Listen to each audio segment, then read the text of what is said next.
हम पहले आपको एक वीडियो दिखाएंगे और उसके बाद एक जरूरी प्रेस वार्ता को संबोधित करेंगे।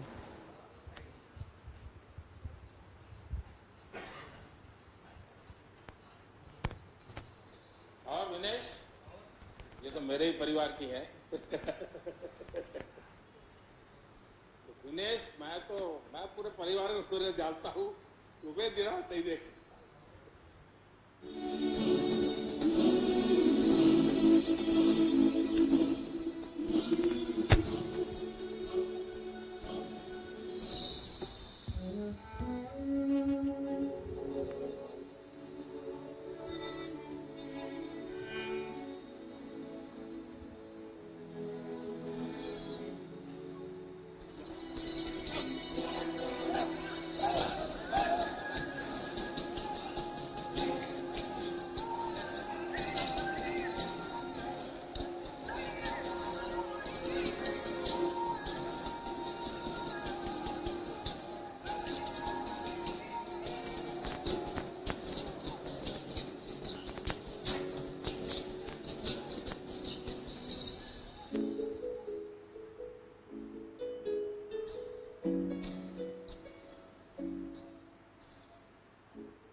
आप सबको हमारा नमस्कार।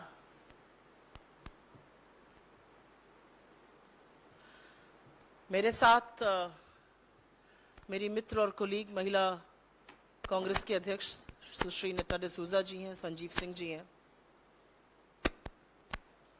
मुझे नहीं पता आपको ये वीडियो देखकर क्या लगा,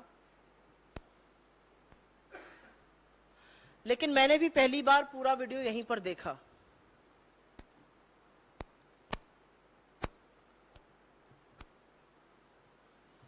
मैं अमूमन शायद इतना इमोशनल कम होती हूं।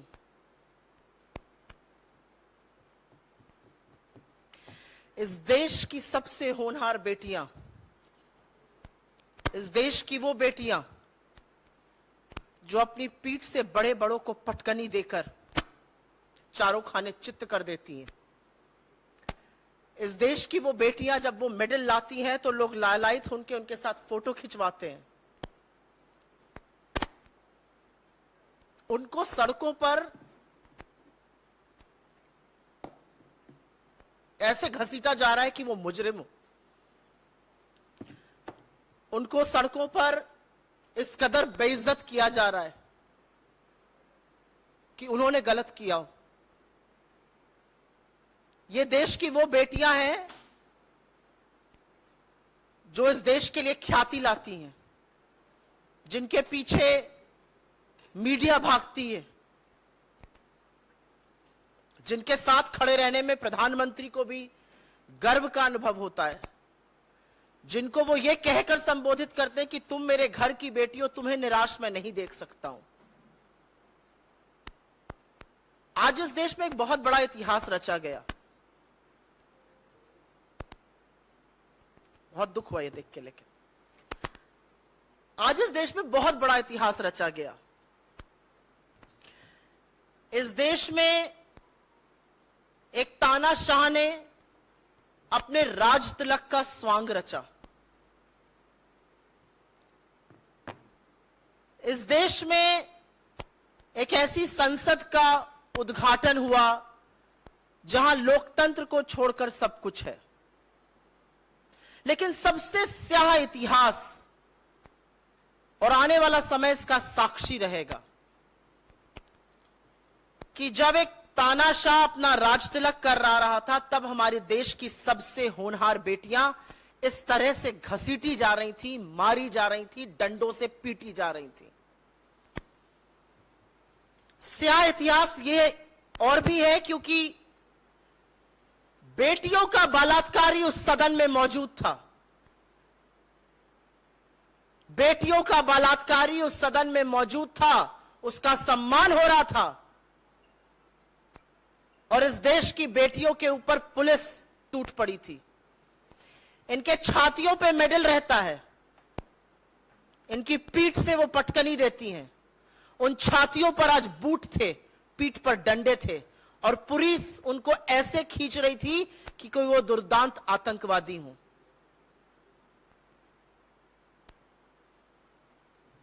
आज इस देश में वाकई में इतिहास रचा गया है। हाथापाई करी गई उनके साथ। और ये क्या कर रही थी लड़कियां? 1 महीने से ऊपर इस देश की सबसे होनहार, सबसे वीर बेटियां जंतर मंतर पर बैठकर आपसे न्याय की गुहार कर रही हैं। न्याय देना तो दूर, आपने उनको आतंकवादी घोषित कर कर उनके साथ यह दुष्चार किया है। कुछ सालों पहले एक दिवंगत प्रधानमंत्री ने आज के प्रधानमंत्री से राजधर्म की बात करी थी। आज जब राजदंड के नाम पर एक सोने नामी की छड़ी लेकर प्रधानमंत्री चल रहे थे, उस समय देश की बेटियों के साथ यह हो रहा था। और मन में एक सवाल जरूर उठता है कि क्या तानाशाह इस कदर सत्ता के अहंकार में चूर्ण है कि उसको कोई फर्क नहीं पड़ता है? दिल्ली को छावनी बना दिया गया, किसी को आने की दिल्ली के अंदर इजाजत नहीं है। उन लड़कियों को सिर्फ घसीटकर मारा ही नहीं गया, डिटेन किया गया, उनका सामान फेंक दिया गया। मेरी कोलीग यहां पर हैं, वो आपको और विस्तार में बताएंगी कि जब महिला कांग्रेस के हमारे सहकर्मी वहां पर गए तो उन्होंने क्या विभत्स दृश्य देखा। लेकिन वो 1 महीने से न्याय की गुहार कर रही हैं, और न्याय के नाम पर सिर्फ और सिर्फ सरकार की चुप्पी और ये जो आज बर्बरता हुई है, ये नजर आ रही है। कुछ लोग पूछते थे, और आज ये सवाल अपने आप में ज्यादा बड़ा हो जाता है, कि भारत जोड़ो यात्रा का मतलब क्या है? क्यों कर रहे हैं आप लोग भारत जोड़ो यात्रा? देश टूटा ही कहां है? आपको ये टूटा देश नहीं दिखता है? आज जिस तरह से साक्षी मलिक को या विनेश फोगट को या बजरंग पुनिया को जिस तरह से खींच खींच कर लताड़ा जा रहा था, जब नए संसद का उद्घाटन हो रहा था तो हमारी देश की बेटियों का चीरहरण हो रहा था। इतिहास इस बात का साक्षी बना है आज। और अगर यह देखकर भी एक सभ्य समाज चुप रहेगा तो वो समाज सड़ चुका है, गल चुका है। उस समाज को अपने आप को सभ्य कहने का कोई अधिकार नहीं है। देश का प्रधानमंत्री सत्ता के नशे में ऐसा चूर्ण है कि उसको लग रहा है वो राजदंड का प्रतीक लेकर एक नई संसद का उद्घाटन कर रहा है। दीजिए राजदंड और निभाइए राजधर्म। राजधर्म आप तब निभाइएगा जब आज शाम तक बृजभूषण शरण सिंह को आप निकाल फेंकिएगा।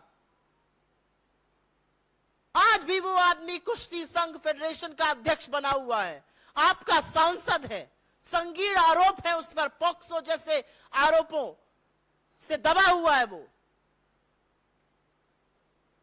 और वो ललकार रहा है हमारी बेटियों को। ये वो बेटियां हैं जिनको आप अपने घर की बेटी कहते थे। क्या हो गया है मोदी जी आपको? और अगर किसी को भी लगता है कि एक इमारत बना जाने से आप इतिहास रच देंगे, तो मैंने पहले भी कहा है, सीमेंट, बालू और स्टील की इमारतें इतिहास नहीं रचती। इतिहास आपने रच दिया आज, और इतिहास बहुत स्याह रचा इन बेटियों को देखकर। किसके अंदर आप ये सोच सकते हैं आज कौन अपनी बेटी को भेजेगा कुश्ती लड़ने के लिए या कोई भी स्पोर्ट्स करने के लिए? ये बेटियां बलात्कार का, यौन शोषण का आरोप लगा रही हैं। 2021 में विनेश फोगट ने प्रधानमंत्री को इस बारे में आगाह किया था। प्रधानमंत्री ने उस बारे में क्या किया? आज सवाल यह उठ रहा है। आज सवाल यह है कि आप जवाब नहीं दे सकते, आप कार्रवाई नहीं कर सकते, लेकिन आप इन बेटियों के साथ यह बर्बरता कैसे कर सकते हैं? आज हर स्वर, हर औरत यह सवाल पूछ रही है आपसे। यह मुद्दा बीजेपी की सांसदों का, महिला नेत्रियों का अब नहीं रह गया है, क्योंकि उनके अंदर का जमीर सत्ता की लोलुपता में मर चुका है। वो अपने आप को महिला और मां कैसे कहती हैं मुझे नहीं पता। अगर ये वीडियो देखकर आपकी आत्मा आपको कचोटती नहीं है और बोलने पर मजबूर नहीं करती, तो वाकई में आप अपना जमीर बेच खाए हैं। हम इस मंच से मांग करते हैं और बार बार ये मांग करते हैं कि ब्रजभूषण शरण सिंह को तत्काल बर्खास्त किया जाए, कार्रवाई हो और सरकार अपना दम्भ और अहंकार छोड़कर इन बेटियों की बात सुने। ये बेटियां क्या मांग रही हैं? 76 साल हम आजादी के मना रहे हैं। प्रधानमंत्री ने आज सवेरे कहा 9 सालों में महिलाओं की गरिमा की रक्षा हुई है। जी नहीं मोदी जी, आपने महिलाओं की गरिमा का चीरहरण किया है। आपकी पुलिस की बर्बरता, आपकी पुलिस की नाकामी, आपकी पुलिस की निरंकुशता सारे देश ने देखी है। ये बेटियां आपसे न्याय मांग रही हैं। राजदंड और राजधर्म के जो दुहाई देते हैं, वो पहले बेटियों को न्याय देने की बात करिए। मैं पहले नड्डा जी से कहूंगी वो अपना ओपनिंग वक्तव्य बोले और उसके बाद हम आपके इस पर सवाल लेंगे।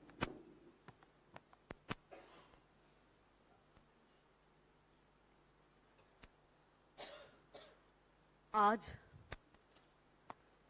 सच्चाई ये है कि नई संसद की शुरुआत महिलाओं के अपमान के साथ शुरू हुआ है।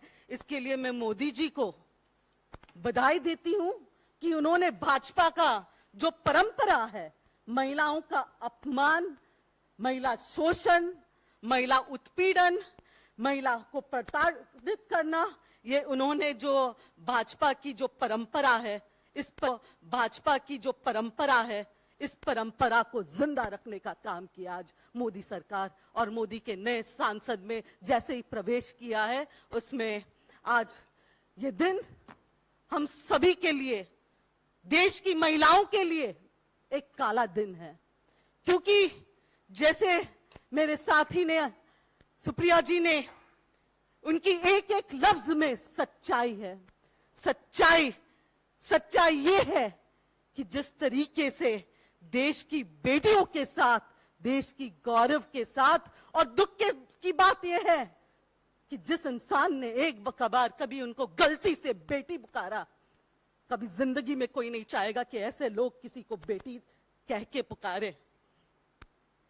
उस बेटी के साथ और उन बेटियों के साथ जो हुआ है, वो आज किसी से नहीं छुपा है, देशवासियों से भी और देश के बाहर रहने वाले लोगों से भी नहीं छुपा है। आज का दिन भारतीय इतिहास में महिलाओं के लिए खास करके, जिस तरीके से भारत के गौरव को जिन बेटियों ने अपने सीने पे मेडल्स लेके आए, उन बेटियों के सीने पे पुलिस के जूते, उन बेटियों को रगड़ा गया, खींचा गया, और उन बेटियों के हाथ में देश का झंडा था। कोई तालिबानी नहीं थे वो लोग।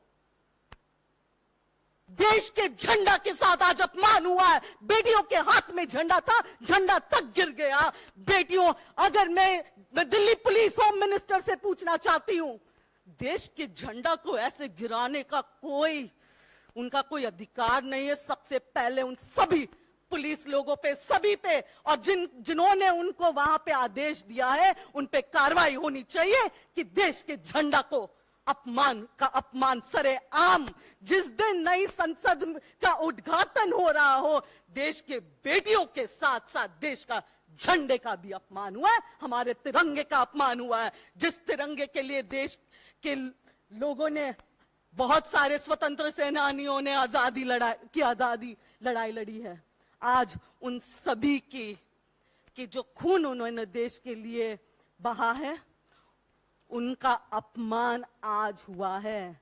एक और इनका अपमान, और दूसरी ओर संसद के अंदर यही ब्रजभूषण। मैं पूछना चाहती हूं प्रधानमंत्री जी से कि क्या लोकतंत्र यही है? क्या आज एक अपराधी सदन के अंदर और दूसरी ओर बेटियों पे जो उनके आदेश के हिसाब से दिल्ली पुलिस ने किया है, क्या बेटियों के अपराधी बीजेपी सांसद की मौजूदगी लोकसभा के अंदर, नए लोकसभा के अंदर, क्या यही मोदी जी का न्यू इंडिया है? न्यू इंडिया के नाम पे लोगों को बेवकूफ बनाना बंद कर दे। देश की जनता, देश की महिलाएं, देश की बेटियों के लिए, देश की बेटियां जो हैं अब बहुत जल्द एक होने वाले हैं। और आज मैं यकीन के साथ ये कह सकती हूं कि देश के कोने कोने में जिन बेटियों ने ये देखा है, जिन माओं ने ये देखा है, वो कतई चुप नहीं बैठेगी। और यहीं से इन लोगों की, इस भाजपा सरकार की जो तानाशाही का अंत होने के जो दिन है वो नजदीक आ रहे हैं। ये देखिए, बेटी के साथ साथ देश के झंडे का अपमान, भारत के तिरंगे का अपमान है ये। भारत के तिरंगे का अपमान, भारत की बेटियों के साथ साथ देश की एक भी बेटी सहन नहीं करेगी। मोदी जी, मोदी सरकार, मैं इस प्रेस वार्ता के माध्यम से देश के कोने कोने में बैठे हुए बेटियां, माताएं और देश की जनता से कहना चाहती हूं, आज अगर ये बेटियां जो एक वक्त पे, जिनके लिए इसी प्रधानमंत्री जी ने रेड कारपेट वेलकम किया, आज अगर उनके साथ ये हो सकता है तो आम बेटी के साथ क्या हो सकता है। उठो, जागो, ये वक्त आ गया है। भगवान न करे कल ये हम में से किसी की बेटी हो या हम में से कोई हो, अब वक्त है एक होने का। बहुत धन्यवाद। और मैं आपको दोबारा से यह दिखा देना चाहती हूं, जो विजुअल्स आपने स्क्रीन पर देखे, जैसा कि नड्डा जी ने कहा, ये संगीता और विनेश फोगट है और ये एक दूसरे को बचा रही हैं। और तिरंगा जो लेके चल रही थी वो सड़क पर पुलिस की बर्बरता से फेंका गया। ये साक्षी मलिक है, जिसके नाम से बड़े बड़े रिंग के अंदर कांप जाते हैं, उसको पुलिस ऐसे पकड़ रही है कि कोई दुर्दांत आतंकवादी हो। ये ब्रजेश पुनिया है। ये सब वो लोग हैं जिनके साथ मोदी जी ने तमामों तस्वीरें खिंचाई। ये वो तस्वीरें हैं, क्योंकि जब तस्वीर खिंचाने का वक्त आता है तो ये मोदी जी तस्वीरें खिंचाने पहुंच जाते हैं।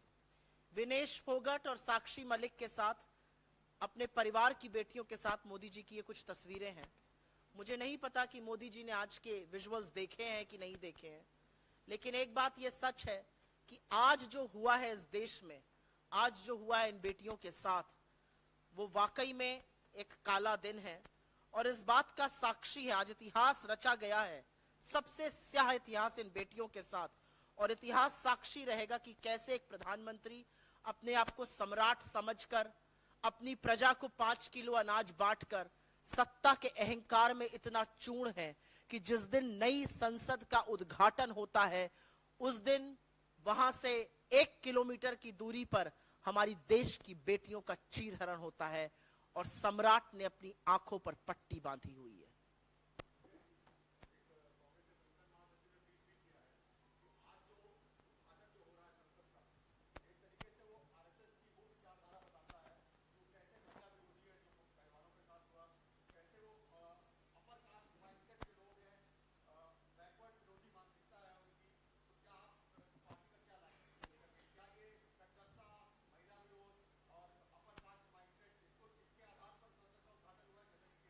मुझे लगता है आज जो सबसे समर्पित भक्त है वो भी जब इन विजुअल्स को देख रहा है ना, जहां पर देश की बेटियां जमीन पर हैं, जहां पर देश की बेटियों के सीना पर बूट और लाठियां बरसाई जा रही हैं, वो भी ये कह रहा है कि ये सरकार महिला विरोधी है। जो संगठन महासचिव कह रहे हैं वो पूरी तरह से सच कह रहे हैं। ये महिला विरोधी हैं, ये शोषित वंचित समाज के विरोधी हैं, ये दलित विरोधी हैं, ये अनुसूचित जनजाति के विरोधी हैं। अगर नहीं होते तो सवाल वही है, मूल सवाल क्या है आज? आप कितनी भी कंट्रोवर्सी बनाने की कोशिश करिए, आज मूल सवाल संसद के उद्घाटन का यह है कि संसद के उद्घाटन का हक इस देश की महामहिम राष्ट्रपति को था।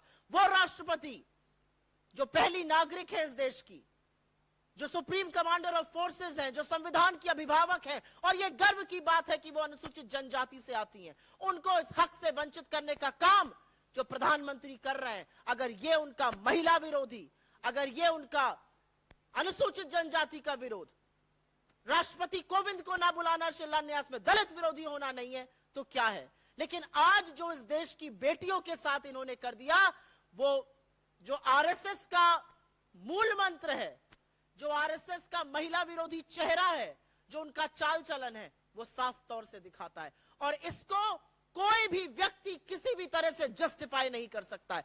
1 महीने से ऊपर हो गया, शांतिपूर्ण तरीके से ये लड़कियां यहां पर बैठी थी, आज सिर्फ प्रदर्शन करना चाहती थी। क्या ये आतंकवादी है?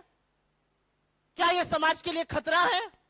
क्योंकि यही लड़कियां जब सीने पर मेडल लेकर हमारा गर्व से सीना चौड़ा करती है तो लपके हुए प्रधानमंत्री जाके फोटो खिंचाते हैं। कैसे इसको जस्टिफाई किया जा सकता है? कौन इस पर चुप रह सकता है?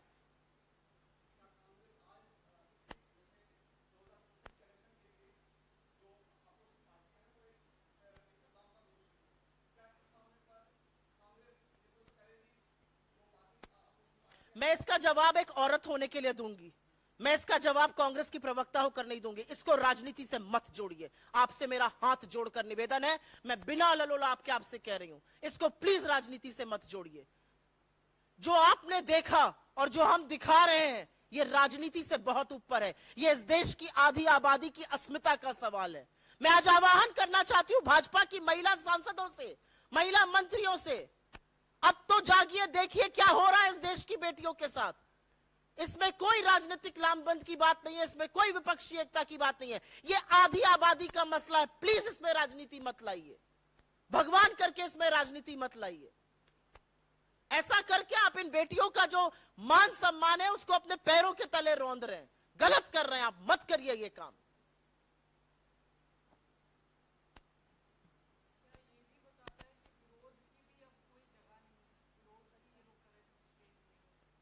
मैं भी नेताजी को भी इस पर बोलने के लिए रिक्वेस्ट करती हूं। एक लोकतंत्र का मंदिर कहा जाता है संसद, उस इमारत का उद्घाटन हुआ, एक राज तिलक हुआ, विपक्ष कहां था, राष्ट्रपति कहां थे? अनुच्छेद 79 क्या कहता है? देश का संसद क्या है? राष्ट्रपति, काउंसिल ऑफ स्टेट्स, राज्यसभा और लोकसभा। अनुच्छेद 85 उनको ये सारे राइट्स देता है कि वो प्रोरोग करती हैं, वो देश की प्रथम नागरिक है, उनको उनके हक से वंचित रखा जा रहा है। और फिर जहां पर वो प्रोटेस्ट कर रही थी लड़कियां, और नेताजी इसके बारे में आपको ज्यादा बताएंगे, उनका सारा सामान फेंक दिया जाता है, उनको डिटेन कर लिया जाता है। आपके खिलाफ मैं कह तो रही हूं, प्रधानमंत्री को यह बदगुमानी हो गई है कि वो सम्राट हैं, वो सम्राट अपने आप को समझने लगे, तानाशाह अपने आप को सम्राट समझ के व्यवहार कर रहे हैं, फ्री का राशन प्रजा को बांट रहे हैं, महिलाओं के साथ ये दुष्चार करवा रहे हैं। जो गलत अगर उनके खिलाफ बोल दे तो उसको उनकी पुलिस रौंद देती है, फिर वो महिला हो, पुरुष हो, देश की होनहार बेटियां हो, हमारी खिलाड़ी हो, हमारी पहचान हो, उससे कोई मतलब नहीं है। तो बिल्कुल कहां है प्रोटेस्ट की जगह? क्या है उस लोकतंत्र के मंदिर की आत्मा जहां पर समूचा विपक्ष नहीं था? आप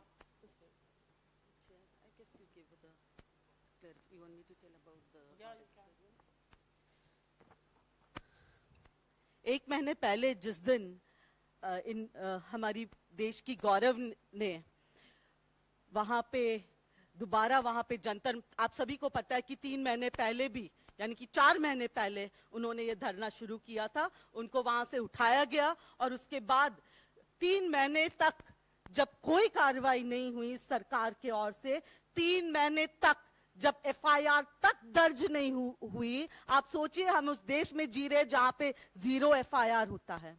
जब कोई एफआईआर दर्ज नहीं हुई 3 महीने तक, उसके बाद देश की बेटियां और साथ ही बजरंग बली वाला बजरंग पूनिया, हमें बजरंग बली पूनिया पे गर्व है कि उन्होंने बजरंग बली होने का फर्ज अदा किया, हनुमान बने वो हमारी इन बेटियों के लिए, देश की गौरव के लिए। और इन्होंने दोबारा 1 महीने पहले यहाँ पे धरने पे बैठ गए थे। उस दौरान क्योंकि पहले उनको कोई भी 3 महीने तक उनको गुमराह करते गए, तो इन लोगों ने, देश के रेसलर्स ने ये मंच सभी के लिए खोल दिया, कोई भी सभी राजनीतिक पार्टीज के लिए भी। आप ये नोट कीजिए, पहले जब वो 4 महीने पहले जब वो धरना पे थे, तब उन्होंने सारे राजनीतिक पार्टियों से रिक्वेस्ट की थी कि वो इससे दूर रहे। 1 महीने पहले जब मैं उनको मिलने गई, जब उन्होंने ये मंच खोला, जिस तरीके से साक्षी ने पूरा मुझे उनके साथ क्या होता है, क्या हुआ है, कैसे ये पूरा गंद वहां पे फैला है, उन सभी के बारे में मुझे पर्सनली बताया साक्षी ने। मेरे रोंगटे कांप उठे। मैं यकीन नहीं कर पा रही थी कि जिस देश की बेटियों पे वो मेहनत भी करते हैं, मेडल्स भी जीत के आते हैं, और उस दौरान उनके साथ जो हुआ है वो शर्म की बात है। और साथ साथ ये बताया है कि इन्होंने ये बात वरिष्ठ सरकार के सबसे ऊपर जो भी बैठे हैं, प्रधानमंत्री जी तक भी ये बात अपनी पहुंचाई है। अब 1 महीने लगातार ये बेटियां जो है वो धूप में बैठे हैं वहां पे। हम लोग हमेशा वहां पे जाते थे उनसे मिलने, और इस 1 महीने के दौरान महिला कांग्रेस के बहुत सारे पदाधिकारी भी वहां पे गए हैं, उनके कैंडल मार्च में भाग लिया, उनके सिर्फ उनको हिम्मत देने के लिए, क्योंकि बिल्कुल सही बात है, हम पहले महिलाएं हैं, उसके बाद राजनीति। हमने वहां से ये अपील भी किया है भाजपा के सारे महिला मंत्रियों से, 80 के करीब जो बैठे लोकसभा में भाजपा सांसद है, उनको हमने अपील किया कि वो पहले महिलाएं हैं और बाद में वो भाजपा ही है। उनसे रिक्वेस्ट किया गया कि वो आए और इस यहाँ पे देश की बेटियों की बात सुने। पर दुख की बात है, ना स्मृति ईरानी जी, ना निर्मला सीतारमण जी, ना एक भी भाजपा सांसद ने वहां पे आके इन बेटियों की बातें ना सुनने की हिम्मत दिखाई, ना उन्होंने आके उनको जो एक संवेदनशीलता होनी चाहिए इनमें, ना उन्होंने ये किया है। आज जिस तरीके से सारे गेट्स बंद कर दिया गया, क्योंकि जो महिलाएं हैं वो देश के कोने कोने से आ रहे थे उनसे मिलने के लिए। ये जो आज जो महापंचायत बुलाई गई, मैं एक सवाल पूछना चाहूंगी मोदी जी से और उनकी पूरे सरकार से कि वो इस महापंचायत से इतने डरे हुए क्यों हैं? वो तो एक नॉर्मल सिटिंग था, महिला पंचायत, महिलाएं आते, अपनी बात रखते, सुनवाई होती वहां पे ही।